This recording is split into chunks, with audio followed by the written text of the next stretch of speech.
बच्चे और बच्चियों, बड़े ऊंचे आपके सौभाग्य कि आपको ये सबको, सभी इंसानों को, सभी मनुष्यों को ये अवसर आपको जो प्राप्त हुआ है इसको खोइए मत। ये समय बार बार नहीं मिलता है, तो इस समय से आप लोग सब अपना अपना लाभ, अपना अपना फायदा सबके सब निजी उठाओ। और ये समय निकल गया तो गए आप। ये मनुष्य शरीर जो आपको मिला है ये सबको यहाँ पर थोड़े दिन के लिए, ये जिस्म और मनुष्य शरीर ये आपका नहीं है, उसने आपको किराए पर, भाड़े पर दिया। कहा मेरे मकान में तुम रहो और इसमें रहकर अपनी जीवात्मा को जगाओ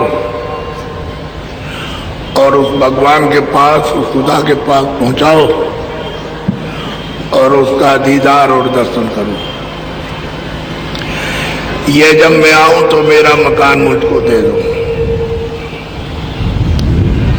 तो सही सच्ची बात यह है कि आप तो यहाँ के रहने वाले हो ही नहीं, आपका ये देश ही नहीं है, ना आपका ये मकान है, और जो सामान वो भी आपका नहीं, और जो जीवात्मा इसमें बैठाई गई वो भी यहाँ की नहीं है।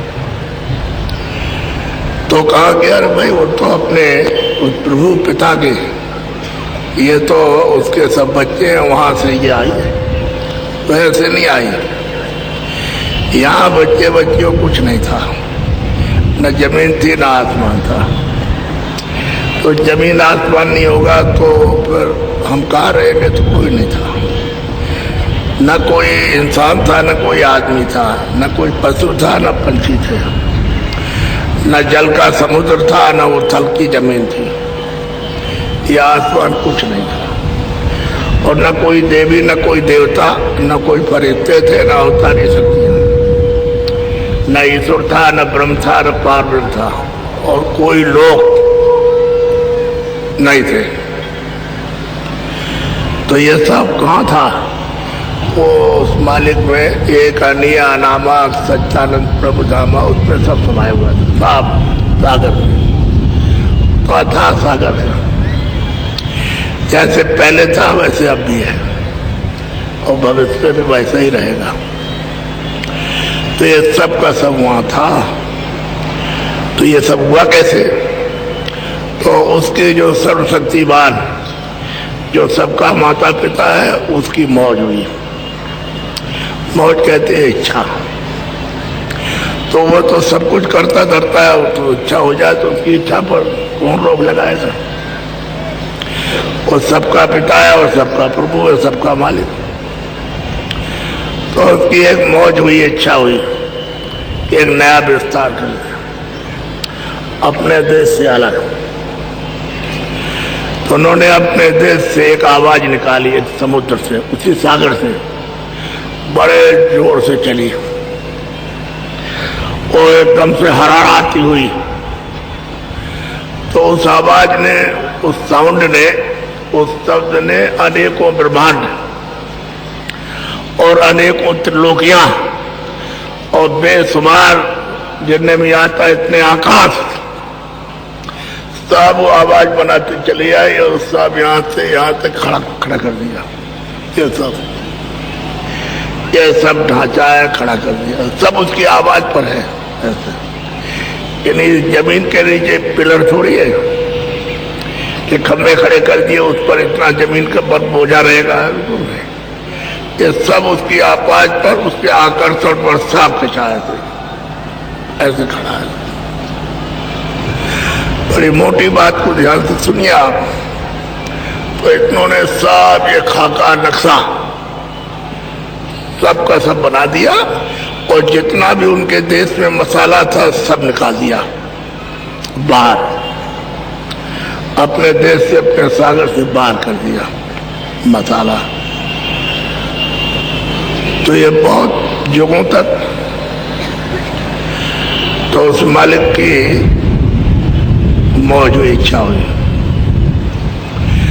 तो अपने देश से उन्होंने 16 जीवात्माओं को, 16 रूहों को, वो तो सब रहते हैं, सबके माता पिता है, उन सबके हम बच्चे, तो गिनती के उन्होंने 16 यानी सुरतों को, जीवात्माओं को, सोल को वहां से भेजा कि तुम नीचे जाओ, हमने ये सब नक्शा बना दिया है, ये सब खड़ा कर दिया, तुमको कुछ नहीं बनाना, तुम नीचे जाओ, देखो जाकर। तो उन्होंने ऐसे नहीं ऊपर से ऐसे ढांचा खड़ा कर दिया और फेंक दिया ना, उन्होंने उन सबको अपनी आवाज पर उतारा। आवाज कहते हैं शब्द को, नाम को, साउंड को, देववाणी को, आकाशवाणी, उन्होंने वहां से रस्सी आवाज के नीचे लटका दी। उसी रस्सी पर 16 बच्चों को उतार दिया। अब उसके हुक्म का कौन उल्लंघन करे? अरे उसके आदेश का कौन खंडन करे? उनका ठीक है। तो 16 को उतार दिया और सबको उसी रस्सी पर बैठा दिया। एक ही रस्सी पर सब बैठे, 16 के 16 बच्चे सब। तो इन्होंने देखा कि यहाँ तो कुछ नहीं है, यहाँ तो अंधेरा है। हमारे प्रकाश से, हमारी लाइट से, हमारी रोशनी से ये सब दिखाई दे रहा, और हम अपनी रोशनी को समेट लेते हैं तो अंधेरा, क्या कुछ नहीं, कोई चीज यहाँ नहीं है। तो बहुत समय हो गया, तो उन्होंने कहा चलो भाई अपने देश में चले और प्रभु के पास, मालिक के पास चले। बस अब इतनी दूर आ गए तो जब उन्होंने सबने जाने की इच्छा की कि वापस लौटे, तो वापस जाने का कोई रास्ता नहीं। आने का तो उन्होंने दिया, लेकिन वापस जाने का नहीं। तो इन सब ने सोचा कि भाई हम क्या करें, अब जाने का तो रास्ता नहीं, आने का तो है, जाने का नहीं। तो ये सब के सब सोचने लगे, और तो हमारे बस की कोई बात है नहीं, हम उसका यही बैठ करके और उसका अखंड ध्यान आराधना करें। तो ये सब के सब उसकी आराधना करने लगे, और इतने युग, इतने कल्प बीत गए कि समुद्र में स्याही नहीं। पृथ्वी को कागज बना लो और पत्तों की कलम बना के लिखो तो नहीं आप लिख सकते। इतने युग और कल्प इनको आराधना करते हो गए।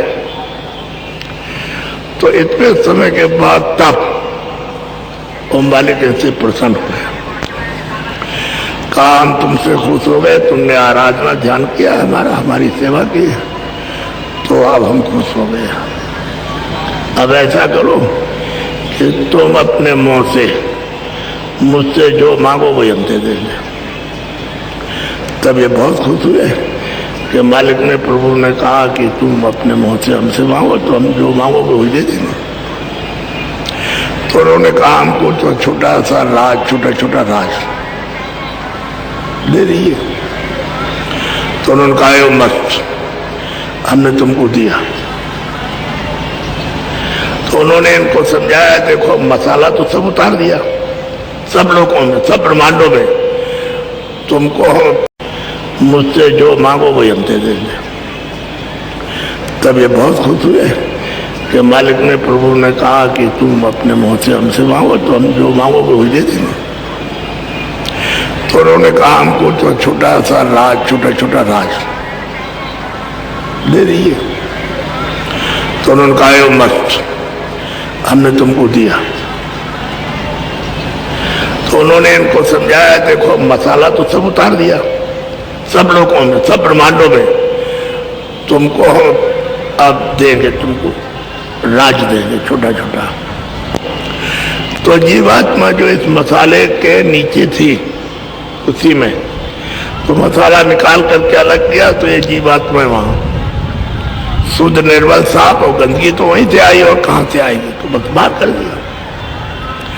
अब इनसे कहा कि भाई उन्होंने इतने युगों तक सेवा की और आराधना की, हम उनसे खुश हो गए। उनसे कहा तुम जो कुछ मांगोगे हम दे देंगे। तो उन्होंने हमसे मांगा तो तुम्हारे बिना रचना वहां नहीं होगी। जीवात्मा के बिना दिए हुए रचना नहीं हो सकती, क्योंकि मसाला सब जड़ है और ये जीवात्मा उसकी अंश है, ये चेतन है। तो हमने तुमको उनको दान में दिया, तुम जाओ। तो अब उसको आदेश का कौन उल्लंघन करे? तो उनका जो आपका आदेश। तो कह लगे ऐसे नहीं, हम अपने नाम पर भेजेंगे, तो हमारी आवाज पर नीचे उतरो, उतर के जाओ। तो उन्होंने एक आवाज वहां से निकाली और उन सब जीवात्माओं को इनको उतार दिया। कहा वहां जाओ, इनसे कहा कि सब लोगों में मसाला है, हम तुमको देते हैं, अपने अपने लोग में मसाला मिलाना, इनको इसमें बैठा देना और अपना राज करो। मसाला नहीं रहेगा तो फिर मतलब फिर जीवात्मा किसमें हो? तो जीवात्मा तो सब स्वतंत्र है, तो स्वतंत्र है, उसमें तो इतनी शक्ति और ताकत ही आने, जब तक मसाला नहीं तब तक मतलब ये वो हरकत नहीं होगी। तो इनको कहा कि देखो तुम मतलब ये इस नाम को मत छोड़ना। इसको उस वक्त में सब ज्ञान था, आज से लेकर जहां तक भेजेंगे वहां, और वहां से लेकर वहां तक पूरा ज्ञान था, उसमें कोई अल्प ज्ञान नहीं था। तो उनका हम नहीं छोड़ेंगे नाम को, नाम पकड़े रहेंगे। तो कह लगे जाओ और नाम नहीं छोड़ोगे तो हम वापस बुला लेंगे। तो उनके आदेश से ये सब, तो उन्होंने क्या किया कि एक एक घड़ा, इतना ऐसे एक घड़ा, वो तो अथाह सागर है, उसमें तो अरब खरब और महा मतलब संख्या टैंकर निकालो, कुछ पता नहीं। तो इतने घड़े में क्या होने वाला है? इतना 16 घड़े ये जीवात्माओं के रूहों के भरे हुए, और इन 16 बच्चों को दे दिया, एक एक घड़ा सबको दे दिया। 16 ही बच्चे भेजे थे और उनसे कहा तो मसाला मिलाओ और ये लो इसमें से, तो उस मसाले पे बैठाओ और मछराज करो। तो सबको ले लिया, सब मिल गया। अब मसाला मिलाने का तो उनकी तरकीब थी कि मसाला ऐसे मिलाया जाएगा, इस पे ऐसे बैठा दिया जाए। अब ये रचना रचेंगे, वहां तो ढांचा बना हुआ, अनेकों लोगों का और अनेकों ब्रह्मांडों का, अनेकों आकाशों का, ये सब कुछ बना हुआ। अब ये वहां से, तो ये बाकी जब मसाला पाएंगे तो ये मिलाएंगे, इनसे काम लेंगे, किनसे? जीवात्मा रूहों से, इस सोल से अब काम लिया जाएगा, मसाला ले जाएगा। तो ले आए, तो सबसे छोटे बच्चे जो सत्पुरुष के हैं उनका नाम है ईश्वर। आप ईश्वर कहते हो, कोई कह देता है राम, तो कोई अपनी जबान में कहता है खुदा, और कोई उसी को कहता है गॉड, और उसी को कहते हैं तीर्थंकर। वो सबसे छोटे बच्चे हैं और उनको 3 लोक का राज मिला, एक मृत लोक और स्वर्ग और वैकुंठ। अब तो बताइए कि आकाश बना दिया, अब तो खंड हो जाएगा। वो तो मतलब ये है कि खंड बना दिए, क्योंकि अलग अलग मसाला तत्वों का उन्होंने अलग अलग करके उतार दिया। वो सब उन्हीं का उतारा हुआ, उस सच्चे मालिक का। और जो सूक्ष्म लोग हैं उसके, ये तीनों लोगों के मालिक, और ये सबसे छोटा राज है। घड़ा तो सबको बराबर दिया, उसमें कभी बेसी नहीं है, उनको सब भर के, वो तो भंडार है। इतना उस घड़े में जीवात्मा रूह है कि पूरा भंडार है, गिरने में नहीं आ सकता। तुम हजारों वर्ष का रूप कैसा है तो हम उसके बारे में तो कुछ कह नहीं सकते, लेकिन जो उन्होंने कहा वो हमने लिखा। तो उसमें क्या लिखा है? ये स्वर्ग है, ये वैकुंठ है।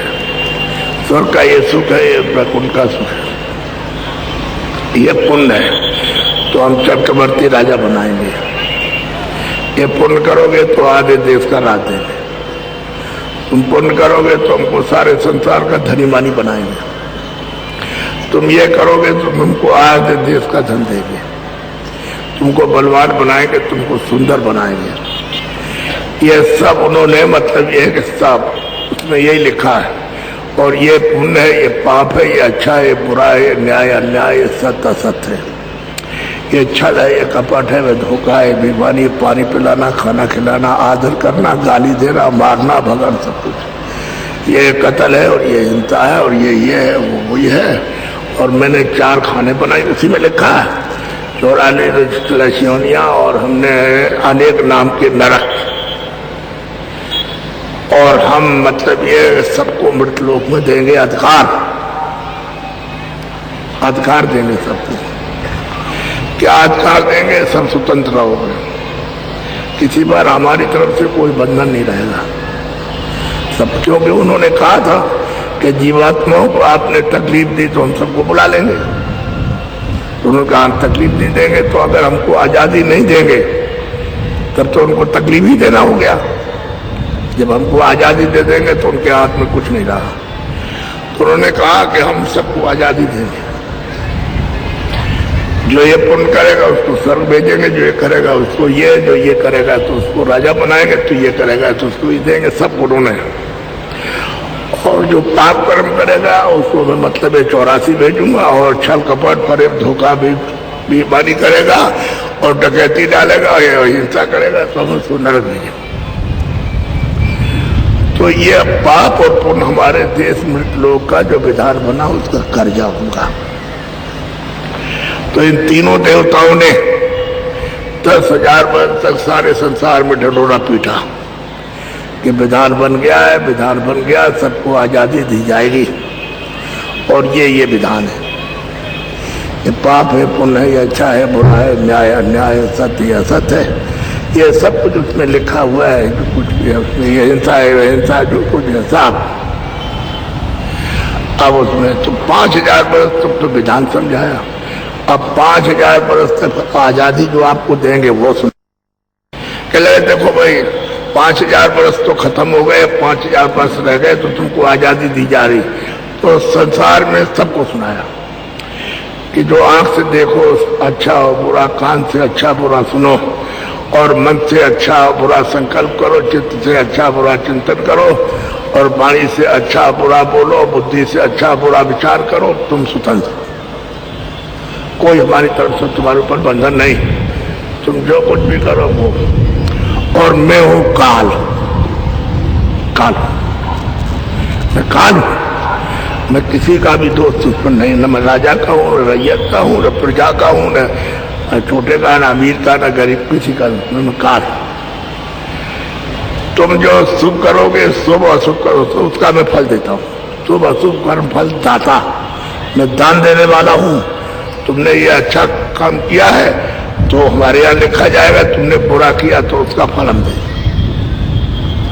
5,000 वर्ष तक आपको यह आज़ादी सुनाई, अधिकार दे दिया, अधिकार दिया जा रहा। तिथि तारीख जिस दिन से रखी जाएगी उसी दिन से सबको मिल जाएगा। कोई मतलब ये हमारी तरफ से कोई आदेश नहीं होगा, कोई मनाही नहीं होगा, जो चाहो सो करो। आंख से देखो, कान से सुनो, और बाड़ी से बोलो, सुनो, समझो, और हाथ पैर से जो क्रिया चाहो सो करो। हमारी तरफ से कुछ नहीं। तुम चाहोगे हम सारे यानी इस शहर को खत्म कर दे तो कर दो, आप खत्म। तो उन्होंने कहा देखो हम किसी के साथ बेईमानी दगेबाजी नहीं करते, ईश्वर ने कहा सब जीवात्माओं से, सब लोगों से। देखो ये स्वर्ग है और ये वैकुंठ है, इधर देखो, और इसके ऊपर में हमारा दफ्तर खुला है। हमने मृतलोक में विधान बना दिया अच्छे और बुरे का। तो ये हमारे कर्मचारी है और ये हमारे सिपाही। और वो देखो सामने बैठा हुआ वो स्थान है, उस पर वो जज है, वो न्याय करेगा। यहाँ दफ्तर में लिखा जाएगा। और सबके पीछे एक कैमरा लगा दिया, जैसे कैमरे में फोटो सबकी आती है ऐसे कैमरा लगाया, ऐसे वो खराब नहीं होगा, कभी वो नेटवर्क उतरती है, ऐसे लगा रखा है। तो 5 साल तक जब तक उम्र होगी तो कुछ नहीं आएगा, और 5 साल के बाद एक भी दिन उसमें ऊपर हुआ तो उसमें आने लगेगा। क्या अच्छा कर रहे हो, क्या पानी पिला रहे हो, क्या खाना खिला रहे हो, कितना सत्य बोल रहे हो, क्या सेवा कर रहे हो, सब उसमें आएगा। माता की, पिता की, आने वाले अतिथि की, उसके साथ, क्योंकि अब आपको अधिकार मिल गया। इसकी तारीख खत्म हुई, अधिकार आपको मिल गया, तो जो भी काम करोगे सब वहां लिखा जा रहा। वाह! और उस कैमरे में सबका सब ऐसे छप रहा है, रील चल रही, 24 घंटे चलेगी, बंद नहीं होगी। तुम सोते भी रहोगे तब भी उसमें चलती रहेगी ऐसे करके ऐसे, और रील वहां खत्म नहीं होगी। जब तुम्हारा शेष समय होगा तभी बंद होगी, ऐसे बंद होने वाली नहीं है। तो कैमरा और बाबू बैठे, तो पहले तो कोई बुरा काम करता नहीं था, कोई भी, सब अच्छे ही काम करते, पुण्य करते थे। तो सवाल इस बात का है कि अब विधान बन गया पाप पुण्य का, और उसका जो कोई भी पुण्य करोगे तो उन्होंने कहा कि हमारे देश का ये कर्जा होगा, ये पुण्य कर्जा होगा, ये जो आपने किया कर्म कर्जा हो, ये है पुण्य है, तो ये हमारे यहां लिखा जाएगा। मैं इस पर लगाऊंगा ब्याज। अब जो मूल समझते हो, जो असली धन होता है उसे दिया जाता है, उसमें ब्याज लग जाता है। तो उन्होंने कहा कि भाई मैं इसमें ब्याज लगूंगा, और तुम पाप कर्म करोगे, झूठ बोलोगे, धोखा दोगे, बेईमानी करोगे, किसी को मारोगे, पीटोगे, ये करोगे, तो फिर ये बुरा काम होगा, तो ये भी तुम्हारे ऊपर जमा होगा, और इस पर भी ब्याज लगूंगा। दोनों पर ब्याज लगा करके और तुमसे हम मृत्यु लोक में यहाँ वसूल करेंगे। यहाँ इधर देखो सब लोग, ये जीवात्मा बैठी है मनुष्य शरीर में, देखो दोनों आंखों के बीचों बीच, ये देखो रूह इधर बैठी है इंसान, ये देखो दोनों आंखों के बीच में ये यहाँ बैठी है। तुम इसको जगाओ, इस रूह को, इस जीवात्मा को, और जल्दी से जल्दी आसमानी आवाज को सुनो, और सुन करके जल्दी से उस धारा को, उस नाम को, उसको पकड़ो, कलमा और आयतों को, देववाणी को, तो तुम चले जाओ, हम आपको रोकेंगे नहीं। इन्होंने कहा कि मैं कानून में आपको रोकूंगा नहीं, लेकिन मेरे देश का जो भी पाप पुण्य कर्जा होगा वो सब यहां आपको देना पड़ेगा। इससे छुटकारा, आप किसी महात्मा फकीर से मिलो जो तुम्हारी जीवात्मा को उस धारा के साथ जोड़ दे, उस नाम के साथ, आवाज के साथ जोड़ दे, और ऊपर से जो धारा आ रही है वो तुम्हारे पाप पुण्य को काट दे, वो तो अलग है, वो तो वो कर सकते हैं, उनको अधिकार है पूरा। लेकिन ये है कि जो हमारे देश का कर्जा निकलेगा वो सब यहाँ देना, वो दे जाओ। हम कोई आप पे जबरदस्ती नहीं करते, दे दीजिए, हो जाइए हमारे, हमने तुमको आजाद छोड़ दिया कर्म करने को। आंख से जो चाहो सो करो, कान से जो चाहो सो करो, वाणी से जो चाहो करो, और बुद्धि से जो चाहो करो, हाथ पैर से जो चाहो करो, मन से चाहो सो करो, कान से जो चाहो सो करो, वाणी से जो चाहो करो, और बुद्धि से जो चाहो करो, हाथ पैर से जो चाहो करो, मन से जो आपकी इच्छा हो, चित्त से वो सब करो। सब तो अधिकार आपको दे, अब भी अधिकार है, ये अधिकार वो छीन नहीं सकते, सबके पास है, हर कौम हर जाति के पास ये अधिकार है पूरा, इसलिए उसको कोई दोषी नहीं बना सकता।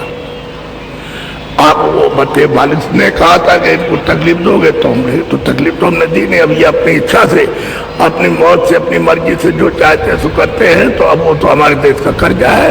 हमने तो इनसे कहा नहीं कि तुम ये करो, तुम चोरी करो, तुम कत्ल करो, तुम झूठ बोलो, तुम धोखा दो, तुम बेईमानी करो, तुम किसी को मारो, तुम जमीन ले लो, मकान ले लो, तो हमने तो कहा नहीं, इनकी इच्छा हो जो चाहे सो करे, हमारे देश का कर्जा है वो हम ले लेते। उसके लिए हमने 4 खाने बनाई, 84 चुनिया, इसमें से निकाल के उसमें बंद करेंगे, मार मार करके तो उनसे कर्जा वसूल करेंगे। वो तो बस क्या करेगा, अब वो मालिक ने तो कहा था कि तो ठीक है, आपको अधिकार दिया, तो क्यों आप कैसा करते हो? अपने अधिकार का उपयोग करो, यानी उसको खराब मत करो। और ये आपको मालूम रहा नहीं, ये तो आज सुनने को बात आई कि आपको अधिकार मिला पूरा, यानी वो क्या उसी श्लोक में लिखा है कि मृत लोक में मैंने इतना अधिकार मनुष्यों को दिया कि मेरे पास नहीं है, मैं मालिक के पास नहीं जा सकता, और ये यहाँ बैठे हुए मालिक के पास जा सकते हैं। अपने देश में मैं इनको रोकूंगा रे, लेकिन मेरे देश का जो कर्जा है ये मृत लोक का, वो यहाँ दिया जाओ, वो ले गया। तो उन्होंने अपना नियम बना दिया, आपको अधिकार दिया। अगर नियम न बनाते तब तो कोई बात नहीं थी। वो कहते अच्छा ये काम करो, आपने किया तो जाने हो जाओ। उन्होंने कहा हमने कर दिया। अब उन्होंने कुछ नहीं कहा, न सुनने के लिए, न देखने के लिए, न समझने के लिए, तो जो आपकी इच्छा हो तो करो। अब आप इसमें फंस गए। तो बड़े ध्यान से सुनिए बात। वहां सब लिखा जा रहा, सबका छप रहा। क्षमा करना, एक सुखदेव राजा हुए, सुखदेव इन्हें सारे संसार के राजा हुए। तो उनका पर्चा कट गया दफ्तर से और सिपाही को दिया। ये सिपाही, ये सुखदेव राजा है चक्रवर्ती सारे संसार के, तो इनका ये पर्चा कट गया और जाओ तुम मकान खाली करा लो।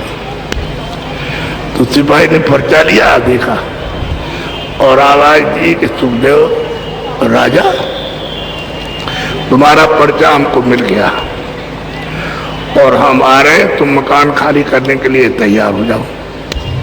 बस इतनी आवाज दी।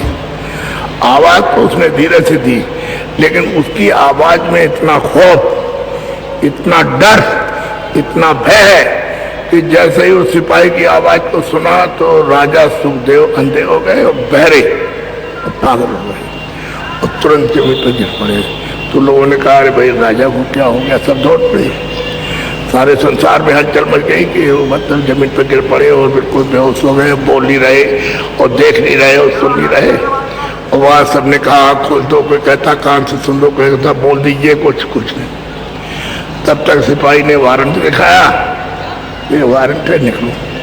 और कहने लगे मुझे अभी ये काम करना था, ये करने तो चलता हूँ, ऐसा वैसा। तो वासना की हुई लड़ाई, तो सिपाही ने मार लगाई, इतनी मार मारी। तो कहते हैं जलमत मरण दूसरे दुख हुई। जलने की पीड़ा और मरने की पीड़ा न तो लिखी जा सकती है, न मुंह से कही जा सकती, इतना दर्द होता है। उस सबके सामने मार करके उसको, उस रूह को, जीवात्मा को निकाला था। अब वो राजा का जो पंचभौतिक जो मकान था मिट्टी का, वो पड़ा, किराए का मकान है, लेकिन पड़ा। आँख वही है, कान वही है, ना कोई हाथ पैर वही, लेकिन हिल नहीं सकता, न वो देख सकता है, न सुन सकता है, न बोल सकता, मिट्टी हो। और जब उसमें जीवात्मा रूह बैठी थी तो मिट्टी हरकत करती थी, आप देखते थे, कान से सुनते थे और नाक से सुनते थे और हाथ पैर हिलाते थे, वो सब होता। अब मिट्टी हो गया। अच्छा आप क्या करोगे? अब उसको देखा,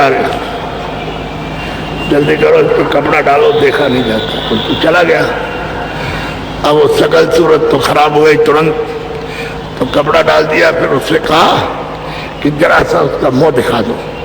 तो कपड़े को हटाया, से राजा का मुंह दिखा, तो देख के डर लगता है, ढको इसको, बंद कर दो। कपड़ा डाल दिया और जल्दी इसका ले जाओ। सबने, घर वाले, स्त्री ने, उनके जो भी है रिश्तेदार हैं, वो सब जितने भी कर्मचारी हैं, जल्दी करो, देर मत करो। वहाँ ले गए और वहाँ जाके गड्ढा खोदा और नीचे दबा दिया। उधर ले गए तो लकड़ियों पर रत्तन के लकड़ियाँ रखी, तो जहाँ मतलब ये कम वहाँ ज्यादा रख दी, तो जलाओ, फूक दिया। अब एक छाया थी, गायब हो गई। मिट्टी और पानी और ये सब पे अलग अलग अपने अपने मिल गए, नाम निशान छाया का खत्म। अब तुम रोज चिल्लाओ बच्चे के लिए, स्त्री के लिए, पुरुष के लिए, वो नहीं मिलेगा। ये तो किराए का मकान है। वो अगर उसका इतना राज था और सोना चांदी और हीरे जवाहरात खजाने थे, उनमें से कोई चीज नहीं गई, राजा नहीं ले जा सकता। अरे बच्चों, आपके पास क्या है जो आप ले जाओगे?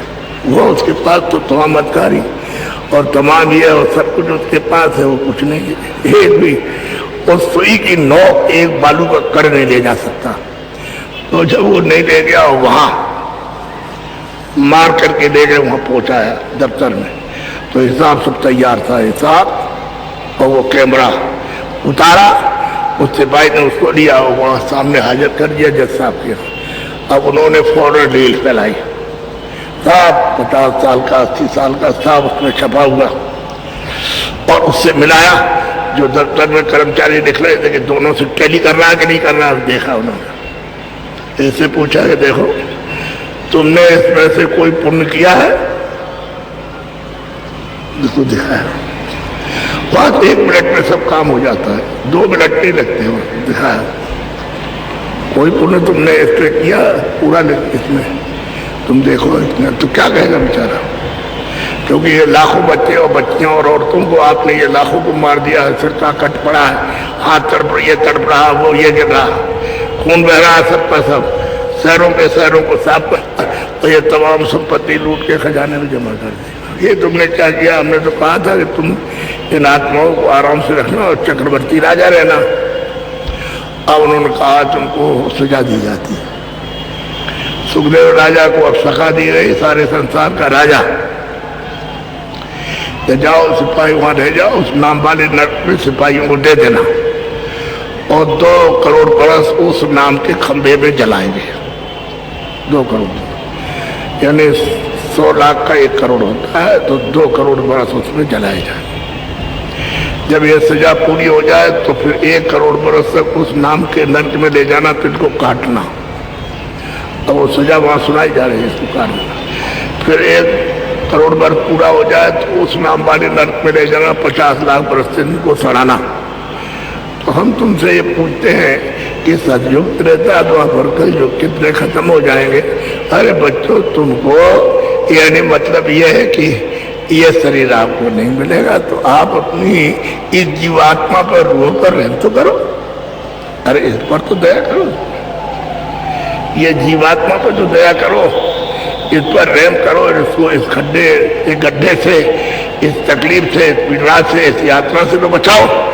तो आपको इसकी तो चिंता नहीं है और शंका करते हो बाबा जी आए तो साधु बना देंगे। अरे हमने तो कभी कहा नहीं, हम तो कहते हैं मजदूरी करो, खेती करो, दुकान करो, दफ्तर का काम करो और शाम को जो कुछ भी लाओ तुम भी खाओ पहरो, इनको भी खिलाओ पहरो। हम तो ये कहते हैं। और जिसलिए तुमको मनुष्य शरीर मिला अमूलक, ये जिस्म मिला है तो इसमें बैठ के भगवान का सच्चा भजन किससे करो? अपनी जीवात्मा से, अपनी रूह से। अरे हम तो ये कहते हैं तो आप उसको सुनते ही समझते नहीं है। हम ये कहते हैं भाई खेती करो, दुकान करो, दफ्तर काम मजदूरी करो, लेकिन कैसे करो? ईमानदारी और मेहनत के साथ। ईमानदारी मेहनत के काम करोगे तो क्या होगा मालूम है? उस भगवान का आशीर्वाद, बरकत मिलेगी, आशीर्वाद मिलेगा। यानी बरकत उसको कहते हैं खुदा की दुआ, क्योंकि तुमने मजदूरी और खेती, दुकान और दफ्तर का काम ईमानदारी मेहनत से किया और शाम को आए बच्चों की सेवा की और मनुष्य मंदिर में बैठ करके तुमने अपनी जीवात्मा से, सच्चे चेतन से चेतन का भजन किया, तभी तो मिलेगा। अरे जिस्मानी महजिद में अपनी चेतन रूह से और खुदा की इबादत सच्ची करो तो खुदा का दीदार हो। ऐसे कैसे हो जाएगा? ये तुम इसको कहते हो कि नहीं ये खुदा है। अरे तो 5 तत्वों की मिट्टी है, खुदा किधर से आ गया ये? और ये भी 5 तत्वों का बना हुआ है, जिसमें जलवा जोहर, इसमें से जीवात्मा निकाल दी तो तुम्हारे सामने मिट्टी पड़ी है। जिसको दफनाते हो जलाते हो तो ये मिट्टी नहीं और क्या? और क्या? तो देवता है, ये फरिश्ता है, इसमें भगवान है, ये वो देवता है, तो इसको तो कहते हो। और जो तुमको बताया जाए जीवात्मा तुम में बैठी हुई है, उस चेतन से चेतन को, तो वो खजाने को नहीं आप सुनते समझते। तो एक काम के न करने से ये सब आपने बुला ली। क्या?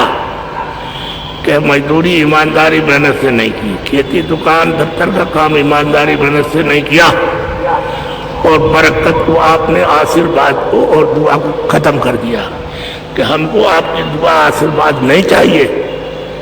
हम तो धोखा देंगे, बेईमानी करेंगे, छल करेंगे, कपट करेंगे, फरेब करेंगे, मेहनत नहीं करेंगे, हम ईमानदार नहीं रहेंगे।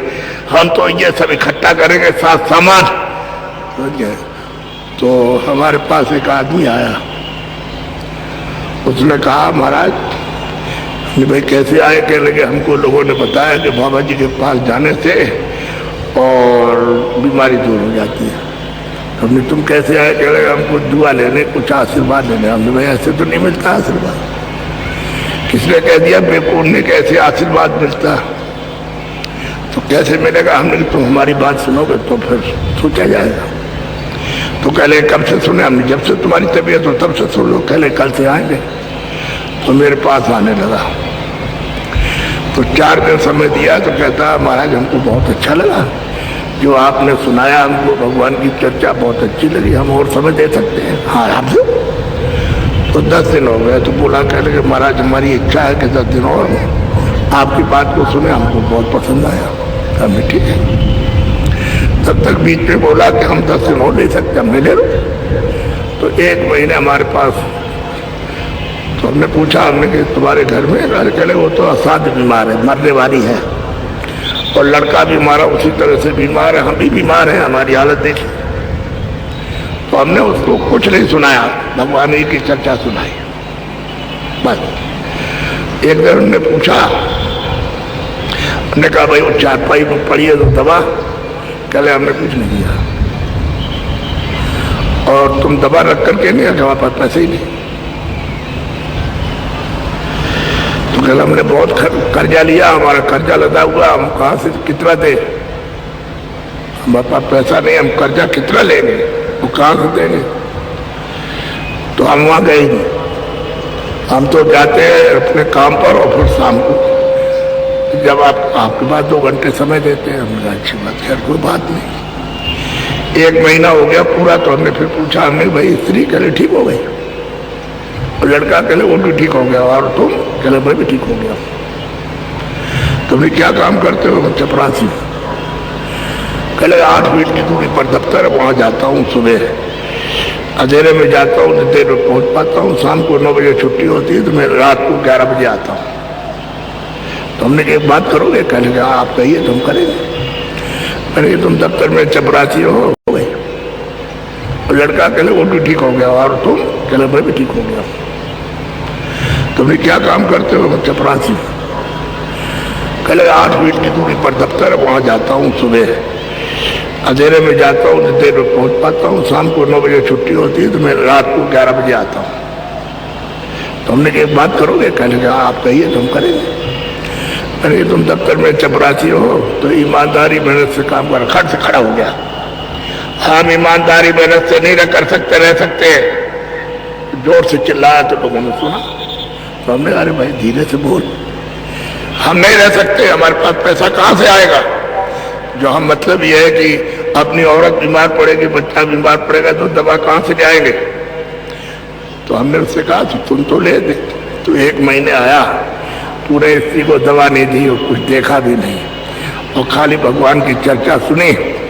और वो तेरी स्त्री, तेरा बच्चा तो ठीक हो गया, तो तुझे इतना दिया ना? वो कहता हम ईमानदारी और मेहनत से नहीं रहेंगे। तो हमने कहा ठीक है, अभी देख तेरी स्त्री फिर बीमार होती है, और तेरा लड़का हो तो कितना भी तू कर्जा लेगा, एक भी अच्छा नहीं होगा। तो लौट आया,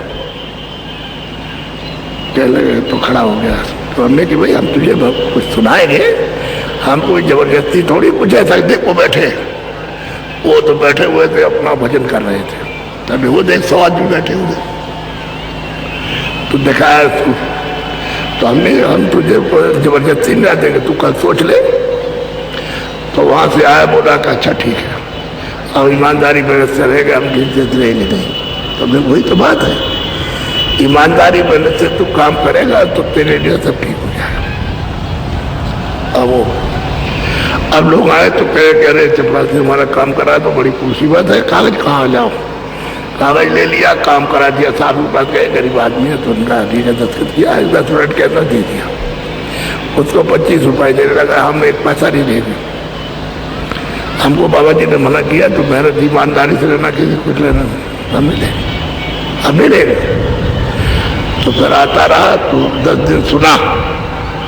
तो उसने कहा हमको भी रास्ता बताइए, हम भी भजन करेंगे। हम नहीं, ऐसे नहीं बताएंगे, हम जब समझेंगे और तू समझेंगे, तू भजन करेगा तब बताएंगे। तो और सुनाया, तो रोने लगा, कह लगे हमको बता दीजिए, हम भजन करेंगे, हम पूरा करेंगे, जो कहेंगे करेंगे। अच्छी बात। तो उसको बताया, देख ऐसे बैठ के भजन करना, ऐसे ध्यान करना। 10 दिन के बाद आया, कह लगे अरे महाराज इधर की आँख खुल गई। तो इतना बड़ा बगीचा कि जैसे सारा संसार कुछ नहीं उसके सामने, ऐसे सुंदर सुंदर फूल, सुंदर सुंदर बगीचे, ऐसे देवी देवता। कह लगे अरे हमें चुप रहना, बोलना नहीं, चुपचाप किसी कहना नहीं। यहाँ तो तूने सुना दिया ठीक है, नहीं अगर तू कह देगा तो तेरा बंद हो जाएगा, फिर कुछ नहीं होगा, चुप रहा। आपको आश्चर्य होगा, उसने ईमानदारी मेहनत के साथ काम, बड़ी शौहरत हुई, और भजन करने लगा, वो इधर जाने लगा। कहने का आपको मतलब एक मिसाल आपको दी कि समझ में नहीं आता तब आप ऐसा करते हो। ईमानदारी और मेहनत के साथ काम रहो तो ये लड़का बीमार, जब आप ईमानदारी मेहनत से काम नहीं किया, लड़का बीमार तो लड़की बीमार, तो पति बीमार, तो पत्नी बीमार, तो पिता बीमार, तो भाई बीमार हो गया, और ये और ब्रेन चला गया, और हार्ट निकल गया, और किडनी गिर गई, और कैंसर हो गया, और ये गए डॉक्टर के पास, तुमका 10 लाख लगेगा, और कोई गारंटी थोड़ी है कि ऑपरेशन हो जाए तुम ठीक हो जाओगे, तो 10 लाख और देना। अब बेचारा कहाँ से ले आएगा? हमारे पास बहुत आते हैं, यानी अभी आते हैं, रास्ते में हमको बहुत मिले, यानी रास्ते में हमको मिले बहुत, तो हमारे पास आते हैं सबसे बड़ी तकलीफ। तो हम उनसे कहते हैं भाई तुम एक काम तो करो कि मेहनत काम करो, ईमानदारी मेहनत से मजदूरी और खेती दुकान दफ्तर का काम से हमको बच्चों की सेवा, और हम तुमको रास्ता बताते हैं सच्चे भगवान का, ये रास्ता है, और तुम बैठ के करो, देखो तुमको तुम्हारी तीसरी आंख तीसरा नेत्र कैसे नहीं खुलता है। जब तुम्हारे सामने स्वर्ग का दरवाजा है, तुम बिल्कुल दरवाजे पे बैठे हो स्वर्ग के, और इधर विष्णु का उधर स्वर्ग का, तो जब आप भूल गए हो तो उधर रास्ता नहीं, वो दरवाजा नहीं मालूम कि उस स्वर्ग में जाता है, और इधर का है, इसी अंधेरे में काम कर रहे हो, तो उसने बड़ी होशियारी से आपको फंसा है, अधिकार दे दिया। तो ये सब का सब पाप है पुण्य है, पाप है पुण्य। पहले तो कोई भी आदमी जो है पाप नहीं करता था, सब पुण्य करते थे। तो ये सब का सब आंखों पर ऊपर ये अंतःकरण, देखो इधर आंख के ऊपर ये सब का सब तुम्हारा दिल हृदय यहाँ है। यहाँ कुछ जमा नहीं होता, इधर कुछ नहीं, यहाँ कुछ नहीं, ये यहाँ होता है। यहाँ पानी नहीं जा सकता, अग्नि नहीं जा सकती। तो जब जमा हुआ पुण्य तो पर्दा तो पड़े, पहले तो पुण्य नहीं था, तो वहाँ कोई पर्दा नहीं था, आँख खुली थी, कान खुले थे, नाक खुली थी। अब आप मतलब जब आपने ये काम किया तो पर्दा जमा हुआ, फिर उसमें आप कभी झूठ बोले, कभी धोखा दिया, कभी बेईमानी आपने की, तो वो काला पर्दा पड़ गया। कभी अच्छा हो, कभी बुरा, कभी अच्छा कभी बुरा, अब तो अच्छा छूट गया, अब सब बुरा ही बुरा। तो ये सब पर्दा पड़ा और भर गया ये सब तुम्हारा। तो आँख तुम्हारी तीसरी बंद हो गई, तीसरा कान और तीसरी नाक, अब न तुमको दिखाई देता न सुनाई देता। अभी देखो आप बैठे हो, शरीर में एक आंख इधर एक इधर, कितनी आंख? हिंदी बोलो। 2 आंख। शरीर में एक कान इधर एक इधर, कितने कान? 2 कान। शरीर में एक नाक इधर एक इधर, कितनी नाक है? तो ये जीवात्मा बैठी है दोनों आंखों के बीचों बीच, ये रूह बैठी है, उसमें एक आंख, और शरीर में 2 आंख कितनी हुई? जोर से बोलो, अरे जोर से बोलो। 3। ये देखो जीवात्मा बैठी, उसमें एक कान है, और शरीर में 2 कान, तो कितने हुए? 3 कान हुए। और ये जीवात्मा बैठी, उसमें एक नाक है, और शरीर में 2 नाक, कितनी नाक हुई? तो इतनी कथाएं आप सुनते रहते हो, किसी ने बताया? 3 आंख है, 3 कान है, 3 नाक है। अरे आपको तो कोई बताना चाहिए। तो पढ़ने वाले ने तो किताब में जो अक्षर है, किसी भाषा में भी वो जानता है, उसको पढ़ के आपको सुना दिया। उसमें तो कुछ देखा नहीं है, सुना दिया आपको, और आप बैठ के सुनते रहे, तो आपको बहरे रहे, उसने कुछ देखा नहीं, दे नहीं सकता है, तो मतलब अंधा रहा। तो वही वो स्वामी जी महाराज कहते हैं, गुरु अंधा और चेला बहरा, और हो नरक में ठेलम ठेला। अब वो कैसे बचाए? वो कैसे बचाएगा? यानी वो कुछ दे नहीं सकता, वो कुछ ले नहीं सकते, दोनों के दोनों अंधे बहरे रहे। तो फिर वहां नरकों में जाकर के फिर तमाम यातनाएं। अरे भाई कोई आंख देखने वाला कुछ होना चाहिए ना। तो अब हम आपसे विनती प्रार्थना करते हैं कि पूरा मैदान भरा है, ये कहा जाए कि आप अपनी उंगली ऊपर करो, और हम कह दें जिनकी उंगली ऊपर उनकी सबकी काट दो। तो ये हमको बताओ कि आपकी उंगली कट जाएगी तो आपको दर्द होगा कि नहीं होगा? बस ये बात आपको ये आप पता चला है कि होगा। तो जब दर्द होगा तो आप तो मनुष्य, आपने तो दया होना चाहिए। बस ये बात आपको ये आप पता चला है कि होगा। तो जब दर्द होगा तो आप तो मनुष्य, आपने तो दया होना चाहिए। आप में तो रहम होना चाहिए, तो आप तो इंसान हो, तो आपको रहम। ये तो आपको जब दो रहा है उसको भी दर्द होता है, आपको भूख लगी उसको भूख लगी, आपको प्यास लगी उसको भी, आपको जाड़ा लगा उसको भी लगा। ऐसा क्यों कि उसको नहीं लगा? उसको भूख नहीं है, उसको प्यास नहीं लगी है, तो आपने ये तो समझा नहीं है। और आप में से हुक्म हो गया वहां 100 का कि आज रात को, उसका मतलब यह कि ये समय पूरा हो जाएगा कि मकान खाली कर दिया जाएगा। तब रात को खाली करा है। किसी का लड़का है, किसी की माँ है, किसी का पति है और किसी की पत्नी है, और किसी का मामा है और किसी का भाई है। इन्हीं में से निकाल करके और 100 आदमियों को रात को वहां पहुंचा दिया और उनका हिसाब हुआ। उन्होंने कहा तुमने तो देखो ये तुमने काम किया है, तुमने तो किया नहीं, ये किया, तो तुमको सजा सुनाई जाती है। तो उनको कहा कि अच्छा जाओ सिपाही, इनको ले जाओ और वहां मुर्गे में बंद करो, इनको ले जाओ बकरे में बंद करो, इनको ले जाओ हाथी में बंद करो, इनको ले जाओ शेर में बंद करो, इनको ले जाओ गधे में बंद करो, इनको घोड़े में बंद करो, इनको सुअर में। अब यदि तुम्हारे लड़के को, तुम्हारी माँ को, तुम्हारी स्त्री को, तुम्हारे पति को, ये उसको उठा के उसमें बंद कर दिया, यही तो है। इसमें से यही मन है, यही बुद्धि है, यही चित्त है, यही प्राण है, यही जीवात्मा, यही सोल है, यही रूह है। इसमें से निकाल के उसमें बंद कर दिया और आपने उसका कान काटा और सब पैर काट दिया। तो ये बताओ कि उसको दर्द होगा कि नहीं होगा? होगा। आखिर में तो वो जीवात्मा और रूह तो यही है। ये किसने आपको समझा दिया कि इसको दर्द नहीं होगा, ये रूह नहीं है, जीवात्मा नहीं है? अब ये तुमने जो काम किया है इसी तो ले जाएगा वो नरकों में, वो जलाएगा, वो काटेगा, वो वहां ले जाएगा सजा सुना करके। वो बचने वाला तो राजा भी नहीं, कोई मुल्ला, कोई पंडित, कोई मतलब साधु, कोई सन्यासी, कोई उदासी, कोई बैरागी, तो बचने वाला नहीं है। वो तो मतलब ये सबको वहां जाना। तो आप आए थे जिस काम के लिए, वो अपना काम तो किया नहीं, इसमें लग गए। ये सुबह से लेकर के मजदूरी और ये दुकान और खेती और दफ्तर का काम, इसी में आप इकट्ठा करने में लग गए। इसमें तो ये कूड़ा कचरा, जैसे झाड़ू लगाई जाती है घर में, कूड़ा कचरा निकाल, बात वही तुमने कूड़ा ही तो है और क्या।